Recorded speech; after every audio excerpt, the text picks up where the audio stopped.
Hello and Happy New Year. This is the ACE Dev Partners Q&A for January 2016. I found the card. We've resurrected the card, and we'll continue to use the card. The card is back. So we got another round of questions taken from the community over the course of the last month. Yep. I'm Todd Coleman. I'm the creative director of Crowfall. This is Thomas Blair. I'm the lead designer. And we're going to take those questions and give you some answers. And then next month, we'll gather a whole new set, and we'll come back and answer them again. We'll keep doing it. Question 1. Are there likely to be future changes in regards to character movement, for example, on animation locks and strafing? Just curious how much of this is experimental versus decided. Okay, so when this question first came up, the initial answer was, a lot of this stuff, highly unlikely to change. Right. And then immediately, we've now changed almost all of it. So I think that this actually hits to a bigger point, right, which is that we consider this to be an experimental project. We have from the beginning, we said, let's go out and really we're going to find out what this game is all about. And we're going to do it by trying things out. Some of them will work, some of them won't. And through the course of this basically experiment, we hope to find a game that's really compelling that people want to play. Like any MMO that we've built. Right. I mean, effectively, it's very similar to that. When we set out with a Kickstarter, we really were looking for players who would come in with that in mind, looking for the kind of exploration, that kind of spirit of adventure to go and find this game. So that's a lot of words that basically mean, yes, things are highly likely to change. Nothing is ever 100% set in No, stone. it's not. And in fact, a normal game where you have a ship date, it's like, well, you're building to that ship date and then that's kind of the game. Yep. I don't even think in those terms. I've been doing MMOs so long. I'm thinking of it as, okay, well, what's the 10-year strategy for this game and what are we going to grow over time? The launch date really is just that moment where you say, okay, we're not going to wipe again. And usually it's when you say, and we're going to collect money, but we're already doing that, right? So now it's just we're not going to wipe. So now it will just become basically that moment where we say, okay, we're done wiping. And since we actually wipe the campaign worlds anyway, as a matter of due course, it really is about character persistence and just having a kind of a critical mass of the features and content that we promised. Yeah. So nothing is ever finished. So nothing's ever finished. Get used to that idea because that's the way it works. All right, what else we got? All right. Question. We segue into a bunch of God stuff here. Will the choices of God be more complex than the choice of which side you might be playing on?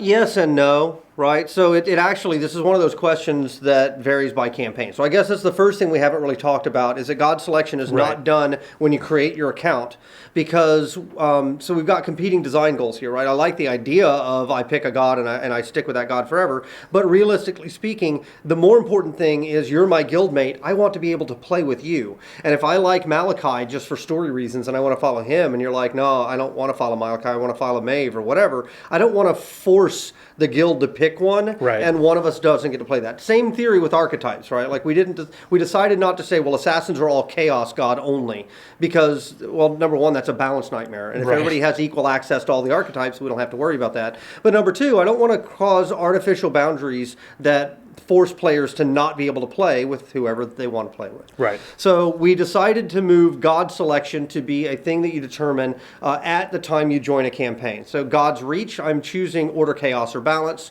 On the Dregs, I may choose Nobody. On Shadow or the Infected, I may go in and choose a particular God, or I may decide to work, with a faction and not care about that. So we tried to make it as open and flexible in terms of selection as possible. It's all about playing with your friends. Right. I mean, at the That's end of what the it day. comes down to. So the obviously the upshot of that is to say, okay, well, what impact do these gods have on the characters? And that's a tougher one because how do we do that without immediately having people say, well, then my god selection is going to be a min-max decision. Right. Like, I chose Archon. Why? Because he gave me the healing buff. And so we try to avoid that as well. We have seen that before. Yeah. Except it's usually on the race. Yeah, usually games don't have God selection, so that's why it kind of falls there. So I think what we're going to try and do to split that baby is we're going to allow you to do the selection, and we're going to try and give you some passive benefits that happen at the end of the campaign based on how you did for the God. But that way you can kind of browse through what those benefits are and say, hey, I like this buff. I'll look for a campaign where I can fight on behalf of that faction or behalf of that God, and I'll see who in my guild wants to join me. So the upshot of that is as it's currently written, you could technically have guild members on different factions in the same campaign. Right. But the other option is you lock me in, and I don't like that. So that's where we are right now. Is where It's a very far out. Yeah, we're letting it be very fluid and very flexible. But this is one of those. I'm going to put the big caveat is when we get to building it, we're going to try it, and things may change, even on a campaign by campaign basis. Things may change. All right. So we have a really big question here that boils down to weapons and armor in the Hunger Dome. And why do weapons double your damage? And why does armor... That's true. They do, actually. Right. And a lot of it's the Hunger Dome. Yeah. It was a new system. We needed big numbers in there to make sure it was working. And we wanted to make sure that people actually picked up the weapons and armor, and it felt like they were doing something. So we hit all those goals. It's probably not going to be like that, and definitely not going to be like that once we get to campaigns.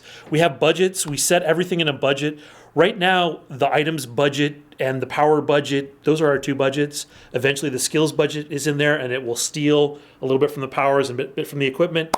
So we have all these things on a big budget.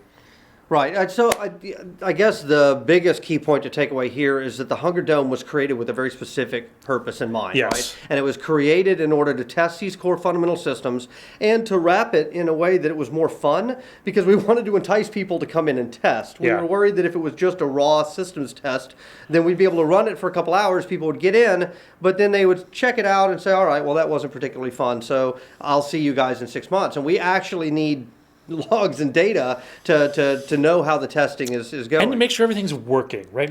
Making sure, again, that was really 16 weeks of development. We really wanted to make sure that everything was actually doing what we thought it was going to do. Yeah, so a bunch of the Hunger Dome stuff is going to be stripped out and rebalanced. There are the core fundamental pieces, like the core systems, are there on purpose, and that's what we're trying to test, but not the numbers in the actual tables. You can equip items, they raise your stats. Yep. Right? We wanted to test that you would do more damage when you had items equipped. You would take less damage. All of that was the important thing. The numbers, not so much. Yeah, not so much. So next time we'll get one step closer when we go into Siege Perilous. The next milestone, which is our city destruction, castle destruction, and sieging module. When we do that round of testing, you'll probably see a whole nother different set of numbers that also are highly likely to change. So just, as I said earlier, this is a process of us going through and experimenting, trying things out and learning. And then based on that learning, we make changes and we try it again. Yeah, we actually already sucked numbers out of those. Yeah. We sucked numbers out of the equipment and put it into the skill stuff. Oh, good. I mean, cool. It's, again, fluid. Nothing ever is cement. Cool. Okay, we have a question about someone was surprised to find that there was monsters in the EKs. Mm-hmm. We get that a lot, actually. A lot of people are surprised by that. What is the purpose of monsters in the EKs? Okay, so yes, we do have monsters in the EKs. Yes, they do serve a purpose. So I'm going to actually ask that we put a pin in this particular question and wait on it because we are about to do an update for you guys where we update the EK FAQ to explain the system in a little bit more detail as we've been working on it. We have now more to share. So I'm going to suggest that we wait and we tackle this one over the course of this month as opposed to answering it right now. Considering I wrote the document for it this weekend, yes, I think we can wait for it. I think that's a good idea. So we're going to wait on that one and we'll get back to you on that very, very shortly. All right, so I think that is it for this month. Let's thank our ACE backers. And our dev partner backers. For the excellent questions. And thank all the testers for getting in and continuing to help us test. So keep doing that in the flash test that we have coming up in January because we have exciting new things coming out. We sure do. All right. Thanks, guys. See you later.